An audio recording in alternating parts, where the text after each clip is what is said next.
Hi, this is Natalie Hoffman of FlyingFreeNow.com, and you're listening to the Flying Free Podcast, a support resource for women of faith looking for hope and healing from hidden emotional and spiritual abuse. Welcome to episode 95 of the Flying Free Podcast. Today, I'm really excited to introduce you to Barb Spanier. It has been a friend of mine for several years now. She was one of the very first women to help me with the beta program for Flying Free, which has been 3.5 years now. And she's been with us since the very beginning. She was married for 24 years. She's actually been out for 6 years and divorced for 5 years. And she now actually works with survivors and helping them get through separations and divorces, as well as helping them recover post-divorce. She has her own coaching practice now called Integrative Coaching for Life. And you can actually visit there. It's integrativecoachingforlife.com if you want to go check out her services. And I recommend her all the time. In fact, I'm not doing any public coaching or private coaching anymore. I do all of my coaching within the Flying Free group. So I always recommend people to Barb when they come for private coaching. Barb, welcome to the Flying Free Podcast. Thank you, Natalie. So good to be here with you. So we are going to be interviewing you today, not on your coaching, but actually on your story. I want to hear your story of how you ended up, just your story of how you got married, how you ended up discovering that you were actually in an emotionally abusive relationship, and how you got out. So that's what we're going to talk about today. And why don't we start with telling us how you met your husband? And I'm always curious to know if there were any red flags that you noticed that you kind of ignored, or was it just like amazing at the beginning? Yeah, well, we met at a Bible college. I was a freshman and he was a returning student. And we actually met because my boyfriend introduced us. Oh, interesting.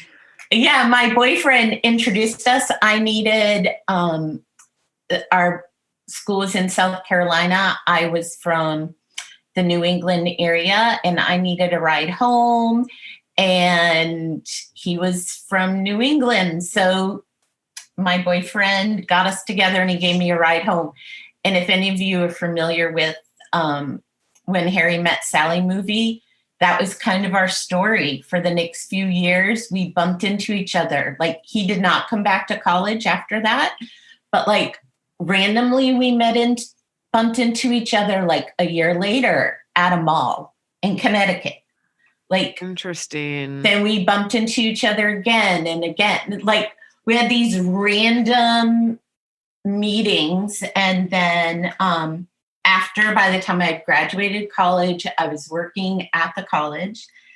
And he came back through the college and bumped into me.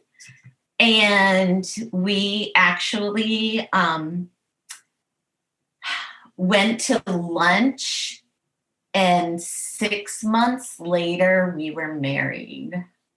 Like, wow. Literally to the hour. Like, I realized later, we went to lunch and literally to the hour, 6 months later, we were walking down the aisle getting married. Were there red flags? I don't know that we would have even used that term back then, red flags. Yeah. I know as I think back and as I look back, there was a sense even then, and we talked about, I've always used that as part of my story, is that he wore me down. It wasn't I'm heads over heels story. It was, he wore me down. He wore me down with flowers and gifts and bringing me here and all these things. And I was following the script, right? We all have a script of we grow up, we go to college, we meet somebody, we get married. And so I was following the script. And, there were things that stood out to me that I remember saying I really liked. For instance, he would make the decisions about where we went out to eat. And in a dating situation, there was part of me that kind of liked that because there was none of this.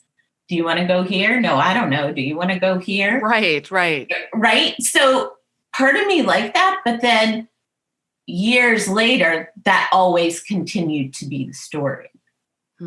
So wasn't a red flag, didn't know about red flags. But as I look back, I see behaviors. Yeah. Right. So I believe the only real huge red flag was the night before we got married. We had our rehearsal dinner, and after the rehearsal dinner, there was a lot of anger because I didn't behave the way he expected me to behave. In my mind, I was the hostess, so I needed to talk to everybody and make everybody feel welcome. In his mind, I needed to stay by his side.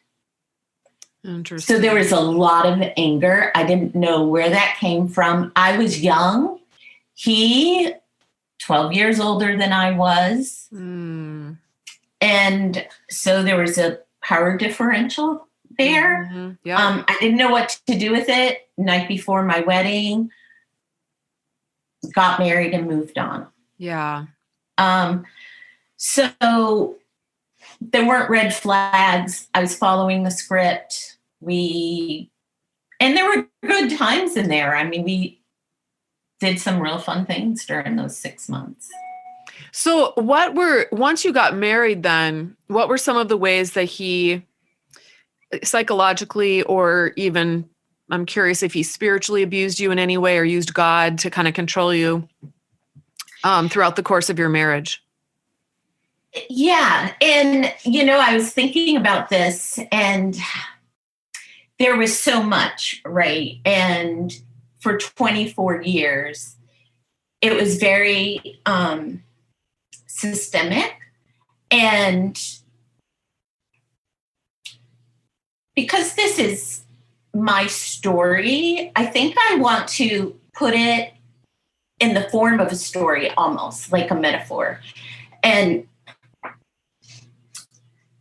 there are these rats that they use overseas to find landmines, okay?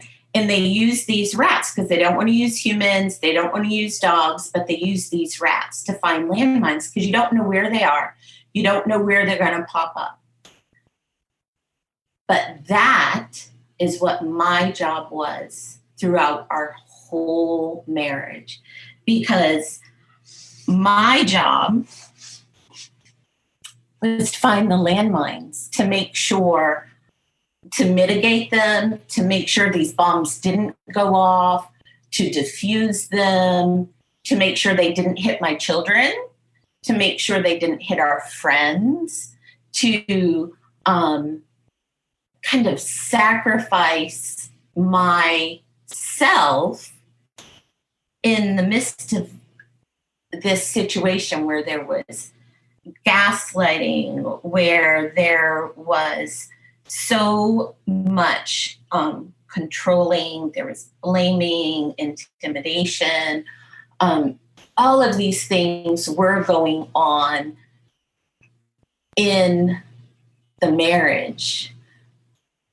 But the script for me was that I needed to find them and to mitigate this situation.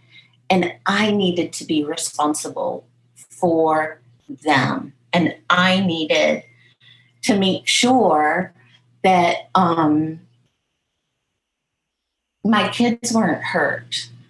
And whether that meant me laying down on them or just mitigating or diffusing. And I think that's the idea of the whole emotional and spiritual abuse throughout the whole marriage, is that it was systemic. It wasn't like an incident here or there. And there were a lot of instances. There was a lot of anger. So there was a one point near the end of our marriage that I was just like, I wish I could just go a few hours without being yelled at or bullied or criticized or blamed. Like just 2 hours. Like it would be amazing to just have 2 hours when we're together in my home to not have that happen. Oh, I'm so sorry. So it was systemic in all areas. It's like for me, it was like I was a crisis counselor, like always trying to put out his triggers, and always trying to make sure those bombs didn't blow up. So it sounds like it was just constant and relentless. And did it show up did he do the same things to your kids too? Or was it mostly just directed at you? I made sure, because I made sure my kids did not see a lot of this, and it was constant. There was a lot of it. I'm not going to say there weren't great times also in there. There were times that it was really good. There were times of apology and tears, but never any change. Yeah. Never. In 24 years, there was never change. There was marriage counseling. There was medication. I worked hard because my job was to take care of it. And I worked hard to try to take care of it. And he never was able, in my experience, to change. So there was good times. There were some great times. But for me, I realized I was going to be a great mom in the midst of this. And I was going to work really hard. And that's what I did. So was there ever a time when you realized, whoa, you know what, this is actually abusive, and I'm not sure if I can sustain this for the rest of my life? I think I always knew in some instance that it was abusive and that there was abuse going on. Okay. Did you have articulated it like that in your mind? I articulated it in my journals. Okay. I asked for help in certain situations. But it was never because it was emotional, and it wasn't like he was okay, like for instance, he would break things, but it would be like a dish. So it wasn't like he was purposely throwing things against the wall, right? So when you reach out to a church or to marriage counselors, it's, oh, I just broke a dish by accident. Right. Right. So I was really stressed out. I am so sorry. Yeah. I didn't yell at you. Right. So I did reach out. I tried help. I got counseling. I got therapy. I had us go to marriage counseling. I worked hard I read books upon books, but nothing ever changed because he didn't change. Yeah. That's a common theme, actually. Though we're speaking to women. I know there are men who are abused as well. Okay, in Christian circles, I've seen it myself. But this audience is women, and I'm talking to women of faith who are in abusive relationships. But I've noticed this theme that the women are the ones. They are the ones that are reading the books. They are the ones that are asking, initiating to get counseling and to get help personally, as well as help for the marriage. And yet still people, it's like such a common sign or signal that there's abuse going on. And yet it's completely ignored. And they end up, actually being told that they're the ones that are abusive. Abusers typically almost never do abusers actually reach out and try to get help, read a bunch of books, beg their wife to go to counseling. They don't do that because they don't want to be under scrutiny. They don't think there's anything wrong. Like, what's wrong? Everything's great. Right. And they think, like in my instance, okay, if we go back to the landmine description, not only do we try to defuse the bombs, we actually get blamed for the bombs. Yes. Like even when we defuse, it's like, well, you weren't doing this or this. And in fact, could you do it better? Like you don't even get thanked for putting a bomb out. Exactly. You're the reason that the bomb was put there in the first place. So Shame on you. Yes.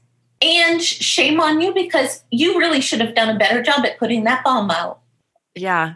Oh my gosh. So frustrating. And that is I think the systemicness of it in the family and in the church, and that's the script that everyone is going by. Yep. And that script needs to change. That's why we do what we do, because that script needs to change. We need to raise awareness. We need to be talking about this stuff. We need to be exposing the script because it is. And when the script happens in isolation, nobody understands that this is actually a problem. It's going exactly according to how this problem goes. It's like in order to get the diagnosis and then to fix the problem, we need to expose it and we need to like gather the data together and see what it is, look at it closely and say, hey, here's what's going on. Data. Did I say data? Data. I do that all the time. It's data, you guys. If anyone knows if it's data or data, it's data. But if you listen to me, you might hear me say data sometimes. So anyway, I'm curious to know then what made you decide to get out? Because you were a Christian, you ran in some very conservative circles, I know. And so what made you decide to get out and how did you begin that process? Great question. A couple things made me decide to get out.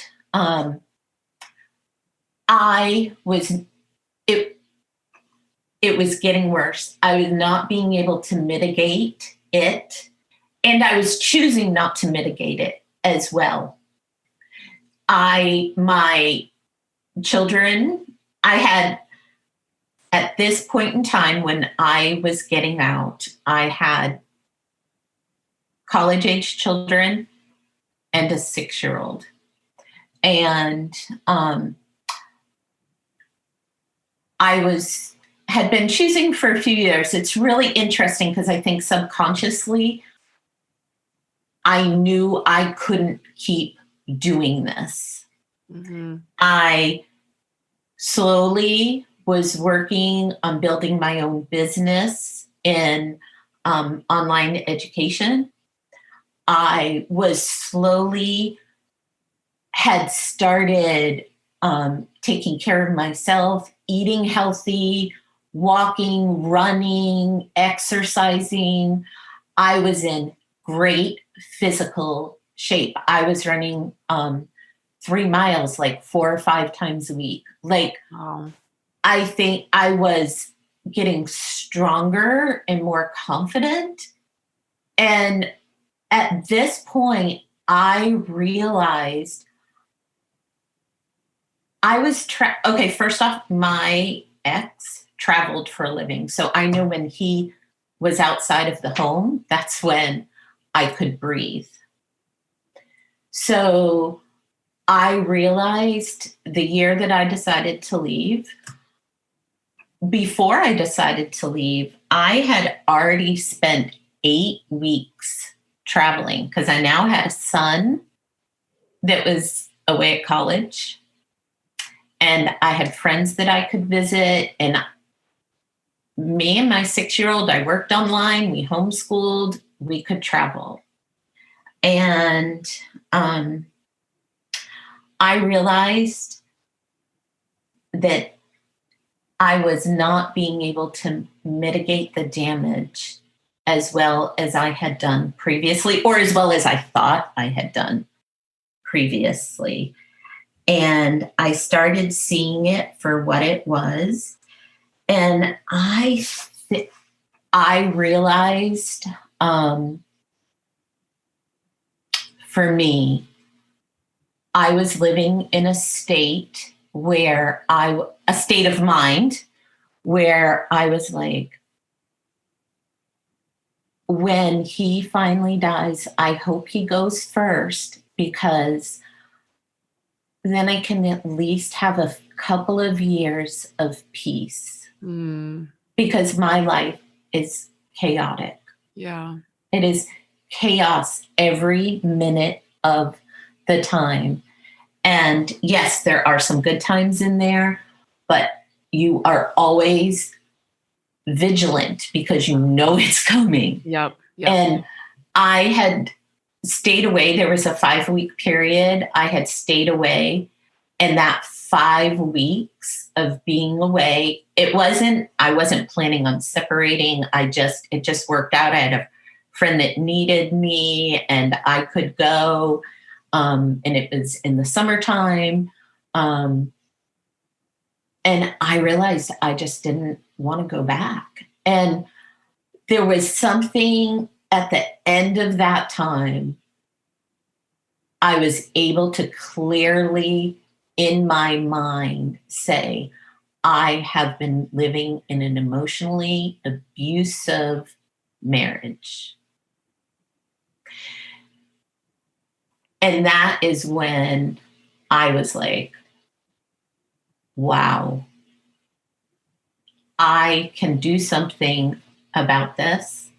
And part of that for me is when I was away those 5 weeks, I realized I had support and I had really good friends and I didn't have to walk it alone. That's wonderful. So did you share with them what was going on and what you were thinking then? I didn't at first because I didn't even know. Those 5 weeks, I didn't even think about it. And then when it came time to go home, I was like, I can't go back to living that way or on eggshells. So I decided to stay a few more weeks. And I was like, I finally said to some of my friends, I was like, I can't go back. And they were like, what do you mean you can't go back? You have a great marriage. And I was like, I don't. And I started talking to them about it. And they were like, you are in an emotionally abusive marriage. And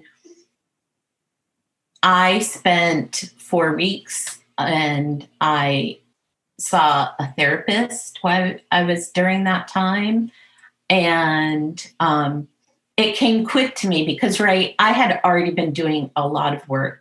Within that 4-week time, I made the decision. After 4 weeks, I decided I'm done. I'm not going back because I knew in-house separation wasn't going to be an option. I knew marriage counseling, we had tried it and tried it and tried it. It wasn't going to work. He could talk his way in and out of everything. So you kind of, because a lot of women kind of go through that phase of, okay, let's go to the marriage I mean, I did that. Let's go to marriage counseling and see if we can like salvage this. And then you just get usually the victims get re-abused by the biblical counselors or their churches or whatever, and which is even more traumatic, and they have even more to heal from when they get out. But so you kind of skipped that part because you sort of already knew instinctively that that's what was going to happen to you. So I knew, and to be honest, the therapist that I went to was amazing, and that's she wonderful. knew. That is so good. I wish that for every abuse target so bad, but most of them don't have that. It's Yes. so sad. And I mean, I knew nobody in my sphere of friends or people that had been divorced. Nobody, because I was in a very conservative sphere.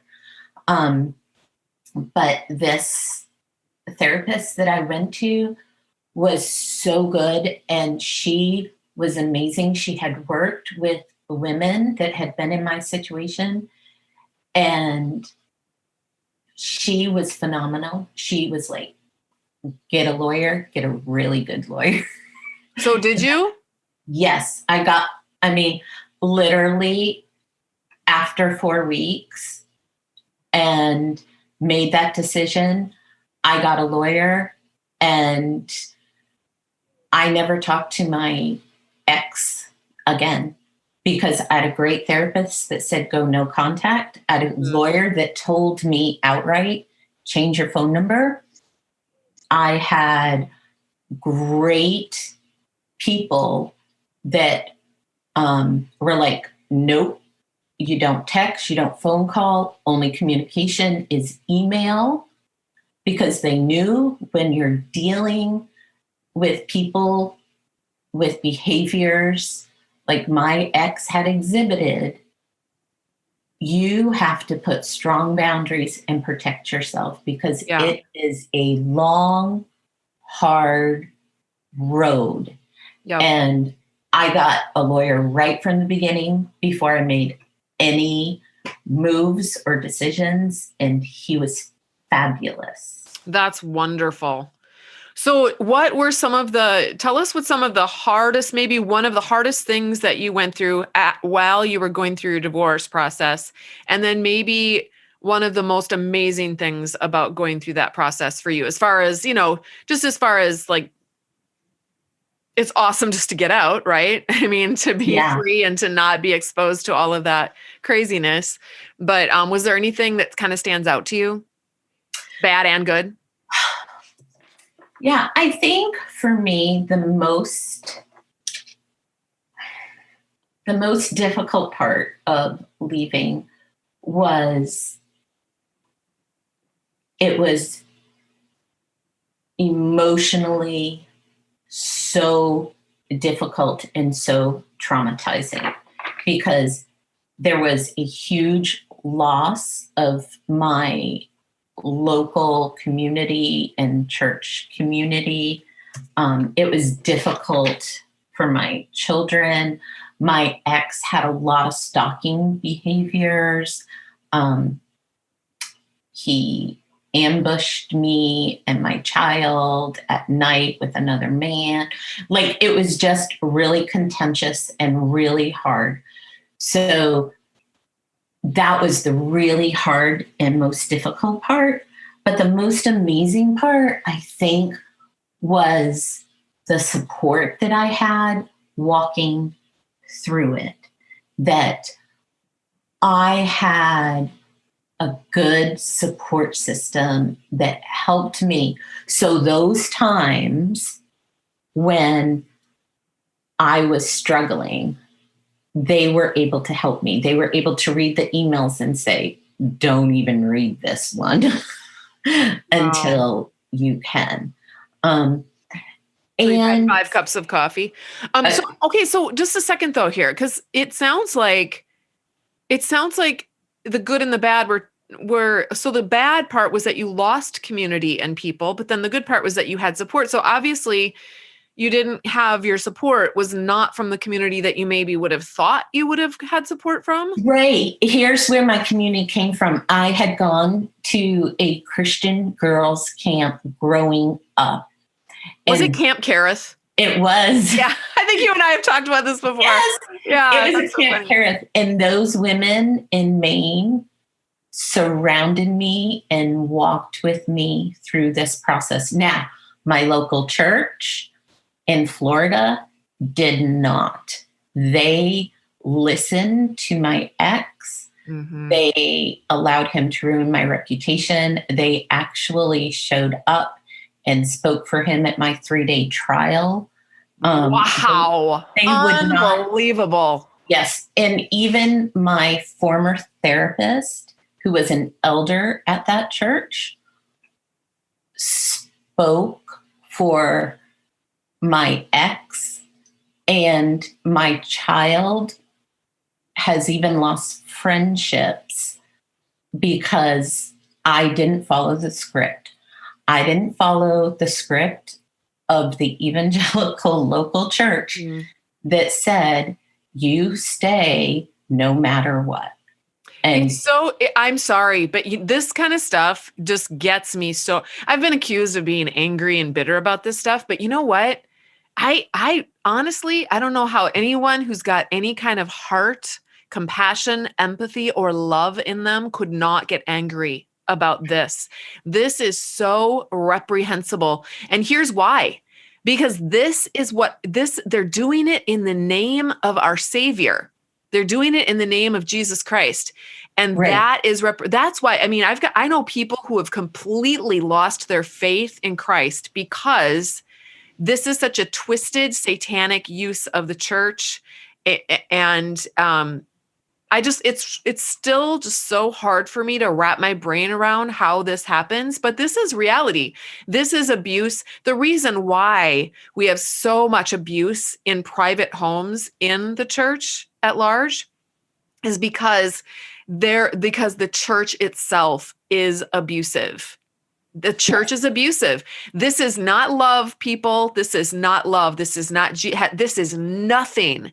There is absolutely nothing of Jesus Christ in any of this at all. Jesus never, ever took people, smashed their heads into the dirt, and wiped his mouth with their blood. Never did that. And that is what churches that did that to you, that did that to me, that did that to literally hundreds and hundreds of women that I've talked to, that's what they are doing. And if anyone's listening to this program and thinking, oh, that's just a one-off example, this doesn't happen. No. I've talked to hundreds and hundreds of women that this has happened to. This is a systemic problem in the church. And until you won't notice it until you raise your head and you speak out against it. And all of a sudden the wolves will come out in droves to chop your head off. But anyway, I just had to go on a little rant there because it just makes me so angry. And I will be angry until the day I die over this. So if anyone's saying, oh, she's such an angry, bitter person, you go right ahead and say that. I'm proud of it. Yeah, because it is systemic and it's happening. And do you know, not one person, I mean, people did not reach out to me. And it was really interesting that pastors that had never even been in my home were willing to come to my 3-day trial to talk about how peaceful and kind my ex-husband was, which was interesting because moments later, the judge actually had to call the bailiff in because of my ex's aggressive behavior. So in the courtroom. That had to feel kind of vindicating, right? Yes. To have him. Yeah. Yes, it was. So, but, in the midst of that, I had great support from these women that I had grown up with. That's beautiful. Were there. And that we're not as stuck in the fundamental Christian church. Because the Church of Jesus Christ is alive and well, the true church. You just don't always find it in the building. Like you don't find it in the institution that's out there that has established itself. Right. And you find it on the streets. You find it in the coffee shops. You find it on Zoom meetings. You find it at the camps. You find it on that grassroots level. That is where you find it where Jesus was. Jesus wasn't in the synagogue. He started out there until they excommunicated him and threatened to throw him off the cliff. But then where was Jesus? He was on the hillside. He was in the bars and the taverns. He was on the streets. He was where the people were. That's where the church is today. You find it in the love and the kindness that people are showing to each other. And I found that throughout my entire walk, and I continue to find it. And it's beautiful to continue to see the love and the kindness, which I think as survivors, we have to learn, which I think has been one of my biggest learning, is to take that loving kindness that other people have shown me and shown it to myself. Yes. Because I think as survivors, we learned to take all that negativity that was given to us day by day by day, and we learned to speak that to ourselves. And so that love and that kindness, I have had to learn to speak that and be loving and kind to myself, and to take the love of Jesus and speak that love and that kindness to myself, because that is where the healing happens and begins. Yeah. Okay, so Barb, what is one piece of advice that you'd give to someone who's contemplating leaving for good? Okay. I don't know that I can say one, but I'm going to say 4 really quick, if that's okay. Sure. Get a great lawyer. Don't even think about it until you have a great lawyer. No contact as much as possible. Only emails if necessary.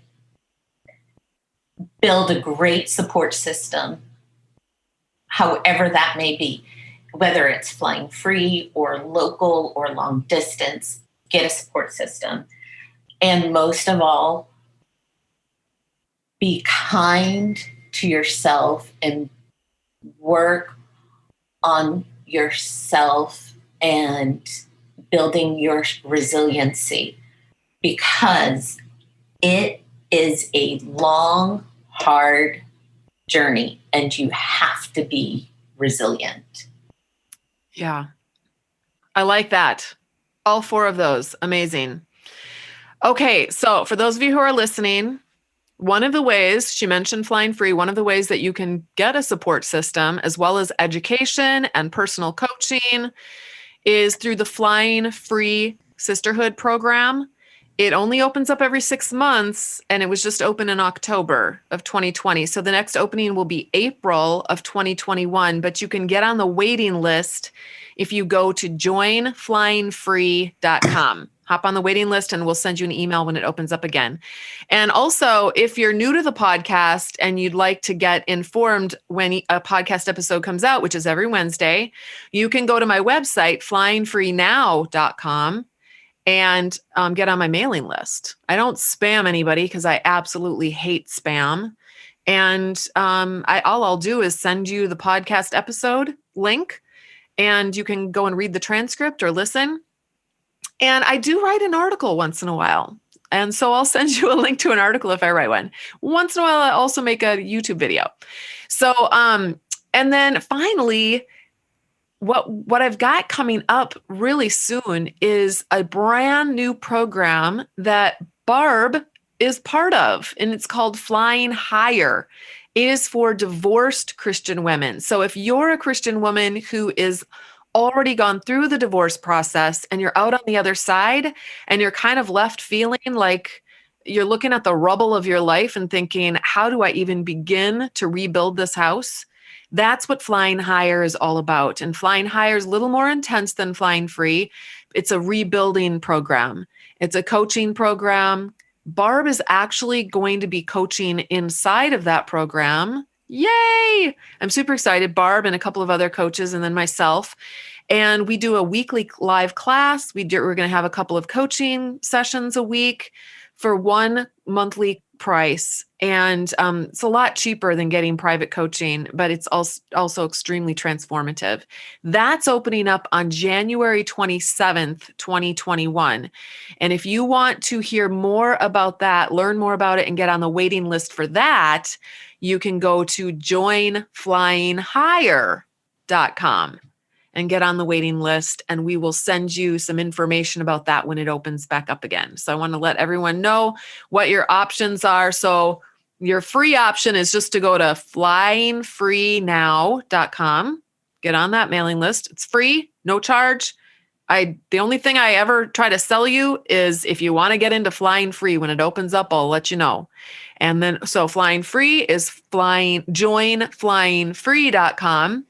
And if you're already divorced and you need something to help you support you through that, it's joinflyinghigher.com. So, and then don't forget that Barb also has her own private coaching practice at integrativecoachingforlife.com. That's integrativecoachingforlife.com. Did I sound like a radio person there? Integrativecoachingforlife.com. That's integrativecoachingforlife.com. Okay, sorry. But at least you guys all have it now, right? So Barb is over there. You can check out her packages, her coaching packages, and get some private help from her if you'd like. She also has, you can hear her whole butterfly story within the Flying Free program. And of course, she'll be coaching in Flying Higher. So Barb, thank you so much for sharing your story here on the Flying Free podcast. Appreciate your time. And for those of you who are listening, thank you for listening. Until next time, fly free.